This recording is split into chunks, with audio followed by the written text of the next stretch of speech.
코로나19 누적 환자가 10,000명을 넘어선 가운데 어제 하루 94명의 신규 환자가 나왔습니다.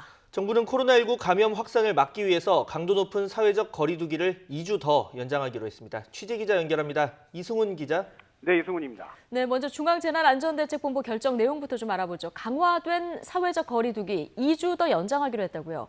예, 그렇습니다. 오전에 정부 서울청사에서 열린 중앙재난안전대책본부 회의의 결정입니다. 2주 연장에 따라서 지난달 22일부터 시작된 강화된 사회적 거리 두기는 오는 19일까지 계속됩니다. 정부가 사회적 거리 두기를 연장한 이유 크게 두 가지입니다.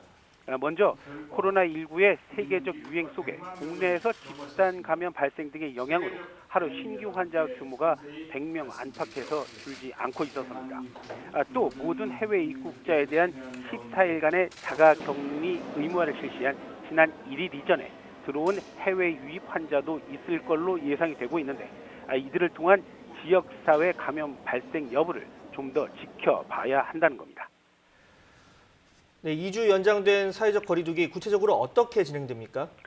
먼저 종교시설, 그리고 실내체육시설, 유흥시설, 그리고 지방자치단체장이 주관 업종인 PC방, 노래방, 학원 등의 운영은 중단됩니다. 다만 이들 시설의 불가피한 운영의 경우에는 일반 사업장 지침 등 방역당국이 제시한 준수사항을 따라야 합니다. 정부가 사회적 거리 두기를 통해서 목표로 하고 있는 건 감염 규모를 우리 보건의료체계가 감당할 수 있을 정도인 신규 환자를 하루 평균 50명 이내로 줄이는 겁니다. 또 방역망 통제 강화를 통해서 알 수 없는 발생 사례를 최소화하겠다는 겁니다. 방역당국은 오랜 사회적 거리 두기에 국민의 피로가 쌓이고 있는 걸 잘 알고 있다면서도 그동안의 노력이 물거품이 되지 않기 위해서는 이번에 연장한 사회적 거리 두기 실천에 동참해달라고 호소하고 있습니다. 네, 어제 하루 신규 확진자 상황도 좀 정리해보죠. 94명 지금 늘었군요. 그렇습니다. 그제 확진자 86명보다 조금 늘었습니다. 이에 따라서 누적 환자는 모두 1,156명이 됐습니다. 어제 하루 사망자는 3명, 누적 사망자도 177명이 됐습니다.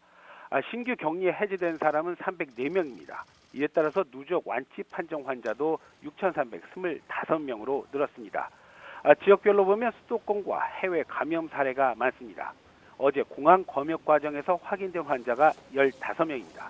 이에 따라서 검역에서 확인된 해외 입국 환자 수도 279명으로 늘었습니다.